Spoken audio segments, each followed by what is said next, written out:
So it's my pleasure to introduce you, if you haven't met him yet, the CEO of the Carlsbad Chamber, Brett Schatzenbach. Thanks, Marcy. And, I lost my notes. I'm going to introduce the chair of our board yeah, that's okay. The chair of our board is Mr. Adam Jacobs. He is the owner of the Jacobs Sheriff Group, but he's also the owner of Fortis Fitness Yoga Lux in Bressy Ranch. And he has actually other business ventures in addition to that as well that he may or may not touch on. So he has been a member of our board of directors for 6 years now, I believe. 6 years. And so currently chair of the board. And so I want to invite Adam Jacobs up as well. Thanks, Brett. All right. Hi, everybody. Nice to see you all. One of the great things about being a member of the chamber for so long is I see a lot of very familiar faces. I've had a chance to meet many of you many times. And I also love seeing all the new faces in the crowd. So thank you so much for being here.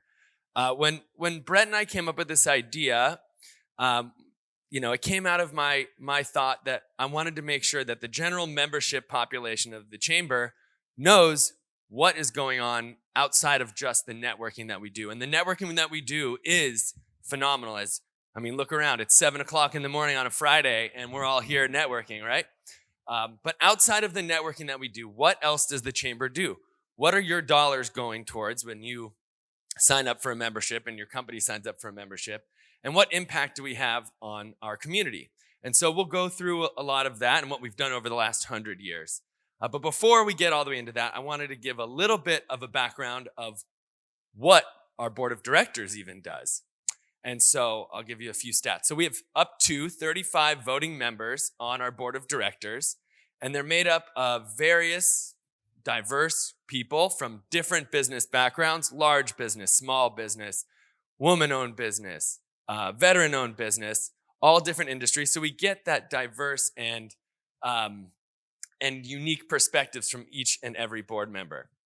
We also have several emeritus board members that have been with us for a long time that they can't vote anymore, but they give us their insight and they carry that knowledge that they've had being in the community for so long. And then we also have advisory members, and those include Mira Costa, Carlsbad Unified School Districts, Camp Pendleton, Visit Carlsbad, and many more. And every couple months, each one of them gives an update to us on what's going on in our community so we can stay up to date, not just on what we're doing, but what other organizations are doing that affects what we're trying to do. And while we're not part of the city of Carlsbad, and I know that is a big confusing point, we do have liaisons from the city come to us every month at our board meetings and give us an update on what the city council has discussed in their previous meetings, what their initiatives are coming up, so we can see where we can partner with the city. Again, we are not part of the city, with them on that. Out of that board of directors, we have an executive committee, and that's made up of 9 members, and that includes the current chair, me, our chair-elect, J.R. Phillips, our past chair, Josh Mazer, our treasurer, Deb Beto, and then we also have 5 other members who serve as our vice chairs on the executive committee, and those include Alex Renee, Amanda Miles, Sue Lofton, Carl Stryker, and Miguel De Jesus, who popped in late, so we didn't get to recognize him earlier. Miguel is here as well. And so out of that executive committee, we vet a lot of the different initiatives we're looking at and then bring it to the larger board for voting. Okay, so what is it we do? I've told you who the people are. So what do we do? First and foremost, we oversee our executive. Currently, Brett Schatzenbach. And hopefully for a very long time. But also, we'll see by the end of the meeting if that's still true. But also, in the case when we need to find a new executive, the board comes together, creates a subcommittee to do a search. And several years ago, we did just that, and that's how we found Brett. My friend Matt Leonard is here, and he was a very integral part of that search committee.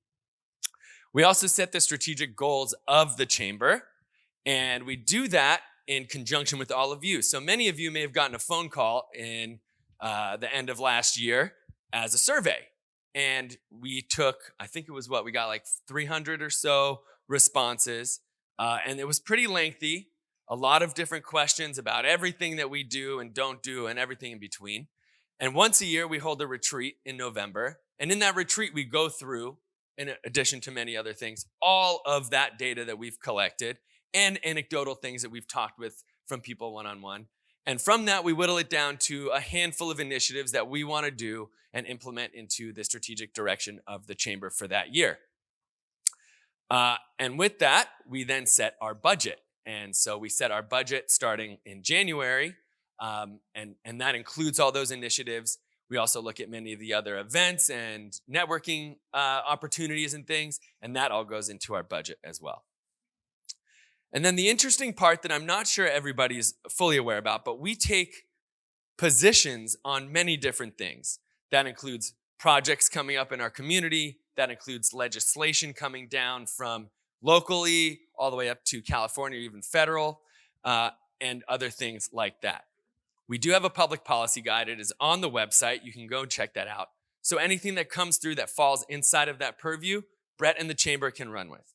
But many, many things fall outside of that. And we work very closely with the Government Affairs Committee, who will vet legislation, will vet projects coming through the city, and give us their recommendation. And then we will vote on that as a board of how we want to proceed. Does the chamber support this project? Do we oppose this legislation? Whatever it is. And then Brett and his team send that off to whoever the powers may be that need to see that. We also oversee all of the committees, and many of you I know are involved very heavily in many of our different committees. I myself helped start the Carlsbad Young Professionals group over, I think, 7 years ago now, and that is a thriving group of our young professionals. But we have several other, I know Marcy talked about the green business, I talked about the government affairs. There are many other committees. We oversee those in our new COCO overseeing group. And then our new addition this year, we have our clubs.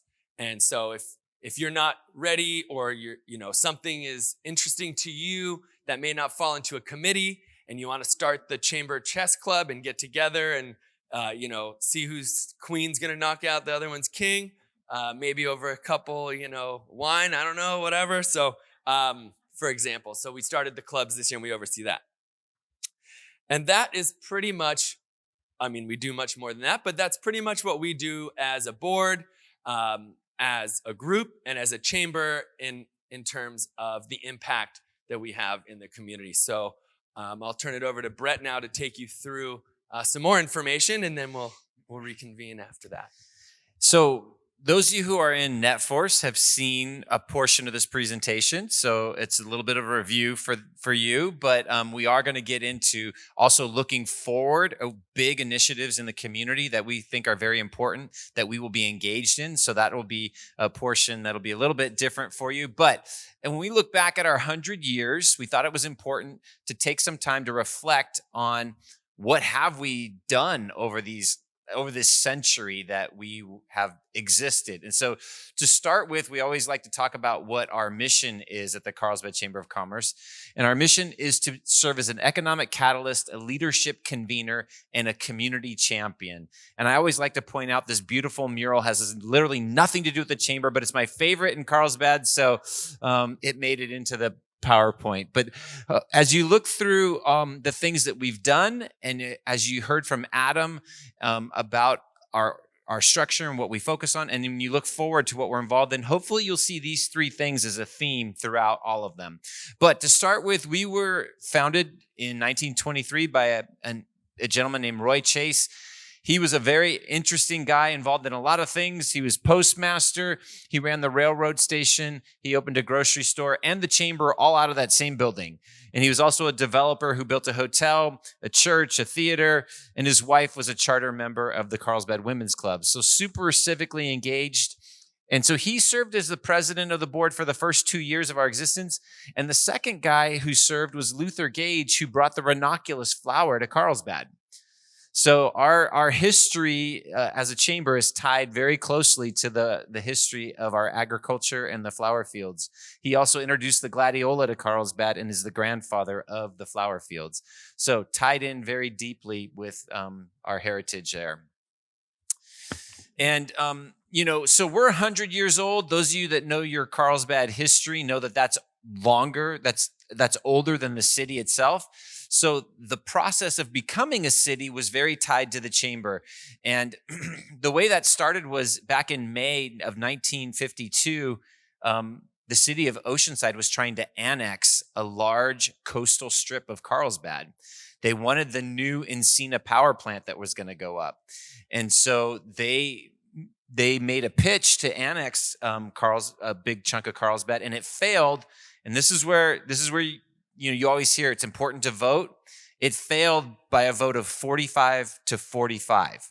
That's how narrow the margin was. If one of those votes had flipped, this out here would be Oceanside, not Carlsbad, literally.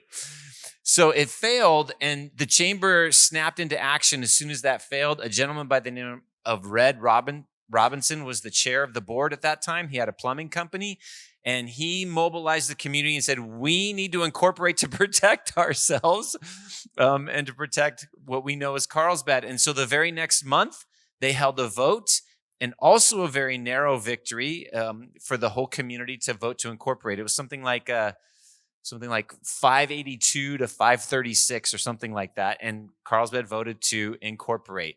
And the very first mayor in Carlsbad was a gentleman who had been president of the Chamber's board twice before he became mayor, Dewey McClellan. You might remember the name McClellan because his family is the one that sold the property out there that is now Palomar Airport to the county to form that airport. So Chamber was very involved in the city becoming a city. And just for fun, I always like to look back at what our statistics were back then. In 1952, we had under 7,000 residents. Now, 115,000. Back then, we were a total of 7.5 square miles. Now, 39.8 square miles. And this is my favorite. Back then, an assessed value of $5 million. This year, the city of Carlsbad will bring in just a hair under $60 million in property tax. So those of you who can reverse engineer that math and tell me what our assessed value is, I leave that to you. But it's a lot, and it starts with a B, not with an M. It's a lot of money. So Carlsbad's come a long way. And so then in the late 50s, another issue was popping up in our region, and that was the lack of quality healthcare. And it was the three chambers in this area that came together and decided we needed quality healthcare for our own region. And so the Vista, Oceanside, and Carlsbad chambers came together and led the charge to form the Tri-City Hospital District, and then subsequently led a bond measure to get funding. And in 1961, Tri-City opened. So they've just recently celebrated their 60th anniversary as a hospital. These days, they have over 500 physicians associated with them and over 60 specialties. They employ over 2,000 people and are one of the biggest employers in the Tri-City area. So they are a major, major community participant. And then going into the 1970s, the Carlsbad Village Fair was started in 1974. And it is the largest single-day street fair in the country until somebody proves me otherwise. That's marketing 101. Until they can prove it, I'm going to keep saying it. But we bring in over 100,000 guests twice a year. First, and I know a lot of you have been, first Sunday of May, first Sunday of November. So if you extrapolate that in almost 50 years of hosting it, 100,000 people per twice a year, we're getting close to 10 million people that we've brought to downtown Carlsbad to expose them to our businesses, our restaurants, our retail, our community. That's a massive impact to continue to promote Carlsbad and champion our community. I would also add that a lot of people don't necessarily know that the chamber is we are the ones that run the village fair. That's right. And so that is one of the biggest boosts to our revenue stream is the village fair, but also obviously a sense of pride. Good, well said. And then going forward to the 1990s, Lego was looking for a place to open their first North American theme park.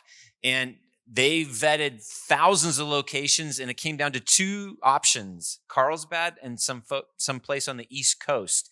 And in 1993, Elaine Littleton was president or chair of our board of directors, and she led a delegation to Denmark of city, civic, and business leaders to convince them that Carlsbad was the place for Legoland.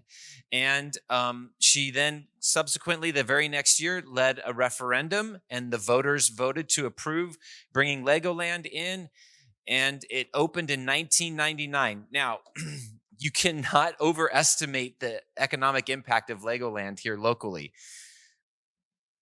Since 1999, coming all the way forward till now, if you draw like approximately a 7-mile radius around Legoland, 1.5 hotels per year have opened in that time, per year. And it continues to today. Most of those in Carlsbad, some in Oceanside, Encinitas, Vista, San Marcos, but most of those in Carlsbad. We're up to 46 hotels, 5,000 beds. We are the second largest generator of tourism revenue in San Diego County. Only San Diego generates more tourism revenue than we do. That's amazing. This fiscal year, $38 million come into the Carlsbad general fund budget from tourism revenue, thanks in large part to Legoland. And plus, not to mention the role it serves as a as a workforce development tool. How many of you have a kid or a grandkid that worked at Legoland as one of their very first jobs? Yeah, exactly. Same, me too. I already did that. And then I'll come forward to the 2000s. In 2000, Carlton Lund was inspired as he saw the brand new, freshly minted sign in Encinitas and said, doggone it, we need one of those in Carlsbad. And he led a 14-year campaign to get the sign up in Carlsbad. We had one in Carlsbad in the 1930s, and nobody can tell me exactly when it came down or what reason it had to come down. But we had one, and he was dead set that we had to erect it. And so the one that's there now was funded thanks to TaylorMade Golf, $250,000. Carlton was chair of our board when all this came together, and the chamber was the kind of the backbone organization that helped him pull it all together. And this current sign is located within like a few feet of where the original one was. So very cool that it's back there. And of course, now if you look on anybody's social media who visits, everybody's, if you come as a tourist, you take a picture. This is like quintessential Carlsbad, so that sign is great. Oh, and late 2014, it officially went up, and they christened it in January of 2015 with a lighting ceremony. And I think that's the last time they let us shut the streets down exactly. in that area. It was amazing. So over the 100 years, we've had a few different homes. Of course, the train depot in the 1990s, we were at the Premium Outlet Mall in Carlsbad. And then our current home in 2002, where we have been since, out in the business park. And I think a lot of you have visited us. To celebrate our 100th anniversary, we had a birthday party in February. Many of you were there. We had over 200 people at our offices as a thank you to you for our members. And then our next thing we want to make sure you're all aware is we're doing a block party, and it's in conjunction with TGI Friday Concerts in the Park. So the final concert this year is on August 11th at Olga Norte Park. It's the 80s tribute concert. Woohoo! So we're doing a block party there. And so we're going to have booths. Many of our committees, some of our NetForce groups and things are helping sponsor various booths that will provide activities for families and kids. So a booth could be like a carnival game or a face painting or a photo booth or whatever. And so we're hoping to have somewhere around the 10-ish booths that will take place before the concert starts and go all the way through intermission of the concert. So that's our thank you to the community for supporting us for 100 years and just to give back to the community. And then our final thing, you want to talk about this one? Sure. So we'll get into it a little bit when we get to our initiatives, but hopefully many of you know that we have at the Chamber a nonprofit foundation as part of us. And it's a 501c3. We'll get into what we're planning to use that foundation to do going into the future. But to celebrate our 100 years of existence, we are going to host a gala on Friday, October 13th, right here at the Westin. And you're all invited. Tickets will be going for sale somewhat soon. And all of the proceeds from that gala, all of the auction items, all of the tickets, all of the sponsorships are going to go to fund our foundation to get into many of the projects that we'll talk about a little bit later on. It's going to be a great time. We're doing it a Roaring 20s themed, given that we were founded in the 20s. And it's going to be just a blast. We're hoping to get 400 people. We're going to have a dance floor, excellent band, great food. It's just going to be a wonderful evening of celebration and to raise money for a great cause. So hopefully we'll all see you there, and it'll be a lot of fun. And with that, let's go into the future. Let's talk about what's next. That was a fun look at what we've done, but it's time to talk about some initiatives that are coming up. So with that, do you want to talk about economic development a little bit? Yeah. So when you think of economic development, and if you think historically, what a lot of people think of economic development is how to get really good businesses to come to your community. So for instance, Callaway Golf was started in Georgia in the early 1980s. It moved to Carlsbad in 1983. And now we feel like, it's synonymous with Carlsbad. TaylorMade was founded in Illinois in 1979, moved to Carlsbad in 1999. And so we think of economic development as we need to get more of these guys to move to Carlsbad, or like a Viasat, who started here in Carlsbad, right, to bubble up. But what we've known for a long time, like everybody here in this room knows somebody, think before COVID, don't think of the pandemic timeframe, but before COVID, you knew somebody, if not multiple somebodies, who left the local area and still kept their job. They're like, I'm moving to, and you can name the states, right? I'm moving to Texas, Tennessee, wherever, to Florida, I don't know, all these different places, but they didn't have to let go of their job, right? And then the pandemic came and the whole virtual work thing just exploded like on steroids. So we all know that people can go anywhere and take their work with them. So with that in mind, what does that mean for us? It's not, economic development isn't just about, we have to attract business. We have to attract talent.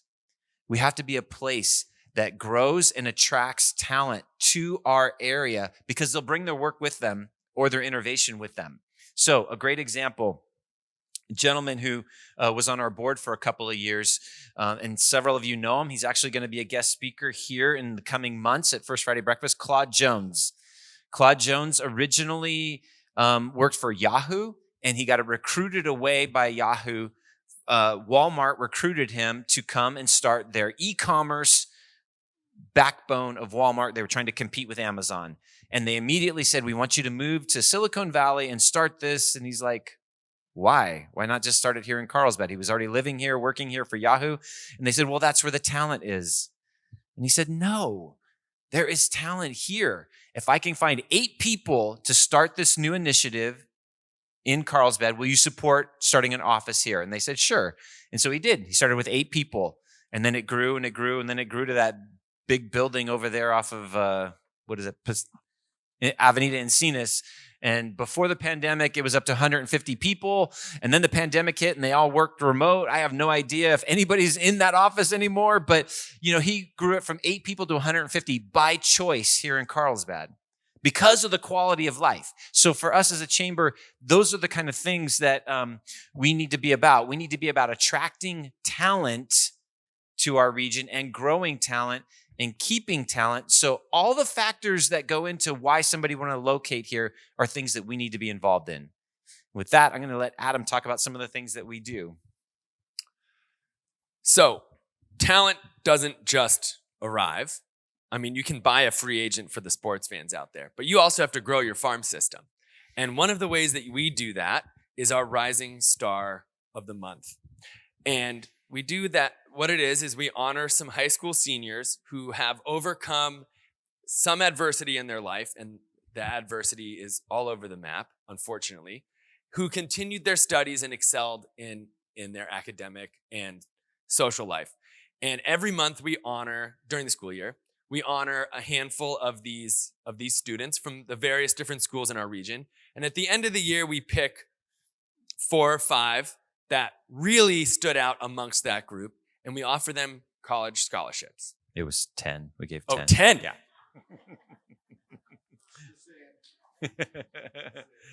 We had 10 students receive scholarships to college.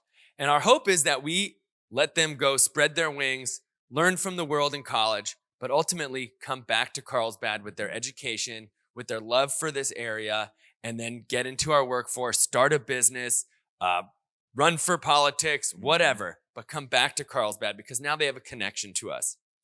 SoCal is a similar program, and it's called Student Opportunity for Career Awareness and Learning. And this helps teens, young adults, and people who are transitioning from jobs to explore new career opportunities in our community. We do that by partnering with several of the other chambers and some other organizations and create videos of what's a day in the life as someone in a particular job. And many times, students who are looking at these or other people don't realize that, say at TaylorMade Golf, you can be in marketing or in manufacturing or in human relations or in any other type of position. It's not, one company can have multiple different places for you to fit in depending on what your passion is. And so this has been a great opportunity for us, and I know it's a big passion of Brett's. We also have our Boots to Business program to help some of our veterans in the military who are transitioning out of the military and back into the workforce. This was a big thing that we did many years ago, and we are bringing this back. It is so important to get these people who have served our country for so long to get back into our workforce with the skills needed for it today. And then one of our favorites is the Junior CEO program. This is modeled after something in the Visalia Chamber, and it helps promote entrepreneurship in the schools, helps students see what it's like to be the CEO of a big company, small company, whatever. And lastly, and we got to meet many of our friends this morning, is the Kindness Certified Companies. What better way to model what a company looks like than to do so in partnership with the Kindness Certified Companies. And we don't need to go further into that because we had the best example this morning. So these initiatives here are just a few of what we plan to use our 501c3 foundation to help promote and to fund. And so this is a really exciting time for us. Our goal is to really raise the bar of what the impact of our chamber does in our community, not just for those who are here to network, not just for the business people, but to grow the talent and attract the talent to our region. And so that's a big initiative for ours going forward. But another thing out there, we hear a lot about affordable housing, right? And it's a very important, big issue. It's one of those quality of life metrics in the area that it becomes challenging. So when you look at this picture, this is our friends at Park Hyatt Aviara Resort, a beautiful resort, a beautiful place to vacation. But as you know, it takes a significant staff to make the experience that people have when they come to a resort like this. And we have obviously several of these resorts.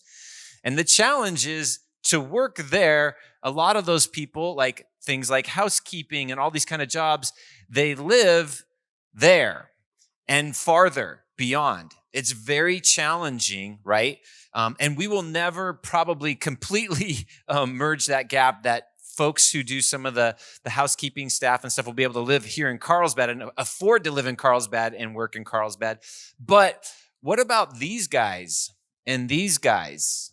What about them? Can they afford to live in Carlsbad and work here? And this is the challenge, right? And so a lot of people, we get focused on, well, we need more affordable housing. And there's a technical definition of affordable housing, right? There's an actual, okay, this much of the median income qualifies you for this and that. And it's true. We need to build more of the affordable housing. But the affordable housing will not solve the situation. None of those folks qualify for affordable housing. They make too much money.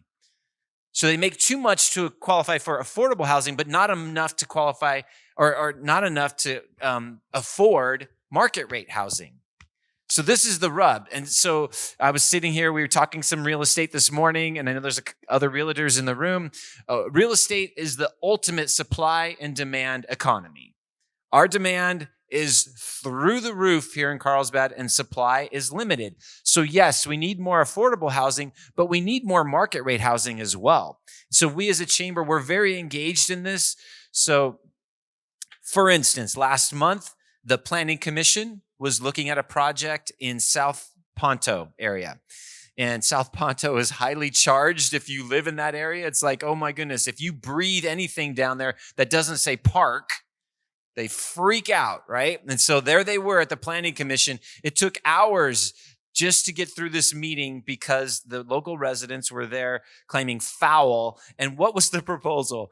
There's this dilapidated, horrible self-storage thing in South Ponto that's been run down for years. And so a developer who bought it wants to build these really nice apartments that would be a huge upgrade to the property. And then, of course, the residents are like, foul, foul, foul. How dare you? Build a park, build a park, build a park. So from us as a chamber, it's like, okay, it's the city leadership has zoned it a certain way. A developer comes in and says, oh, that's what it's zoned. Here's a project that meets your zoning. We're there to support them. We're their backup to say, yeah, this fits. This makes sense. This would be an asset to our community. This would be an asset to all those professionals there who are looking for ways to afford to live in Carlsbad. And if you think about it, when you can live closer to where you work, that helps with all the greenhouse gas reduction of emissions there and all those kinds of things as well. So other quality of life measures get better if we have more quality housing that can make it more affordable for folks to live here. So that's an initiative of ours. Do we talk about this one too? Yeah. So we know this is a big deal in the community, and it's not a Carlsbad issue, right? It's not even a North County issue. It's a Southern California, it's a all of California issue. And we don't have a silver bullet to solve it. We don't. But we have to be engaged in it, right? So one of the challenges is, first of all, Carlsbad's done a good job. Carlsbad has done a very good job. We have a homeless outreach team, the HOT team, that is very engaged in providing and offering services to folks, wraparound services, things that are might be needed for folks. And if you look at the issue, right, it's complex. There's mental health issues, but not everybody who's homeless has a mental health issue. There's addiction, but not everybody who's homeless is addicted to something. There's obviously there's financial inabilities to manage things. So it's a very complex question.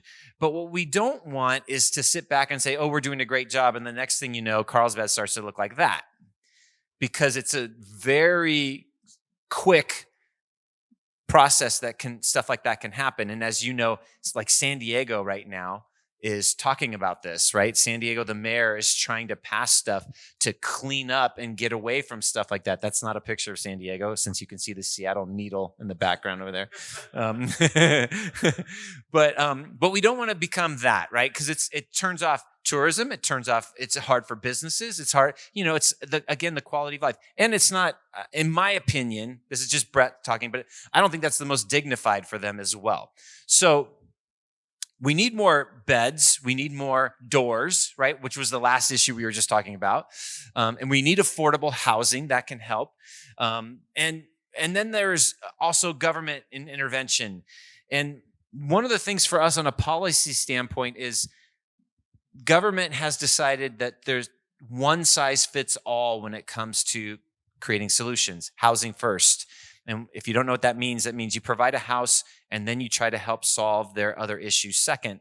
And that sounds good, and it has a place, and it should be a part of the solution, but it shouldn't be the only solution. Because what is written in that is you can't have accountability in a housing first situation. So you can't say you have to be drug free to be part of our solution if you want to get federal, state, county dollars to fight homelessness. So there's some phenomenal organizations that have high accountability success in this space, and they can't get any dollars because they don't fit the model. So for our standpoint, is there's got to be a broader inclusion of solutions to this question, right? It has to be more than just Housing First. Housing First should be there, and then others should have opportunities as well with their radical accountability. So we're engaged in these kind of policy discussions, because that's what it is right now. It's a policy discussion, because we need to look at what's being done through these and see what's the track record, right? And that's one of the things we want to bring to the table as a chambers. How are they working? And if something's not working, what else can we bring to the table? So those are big community initiatives that we're engaged in, and we have going forward. And as Adam said, it's our board who helps lead these things and decide. Ultimately, we can't do anything without our members. These are from our birthday party. We love our members. We need our members. We would not be here without you. We can't have the impact that we have. We can't do what we do without you. So ultimately, we're here to serve you.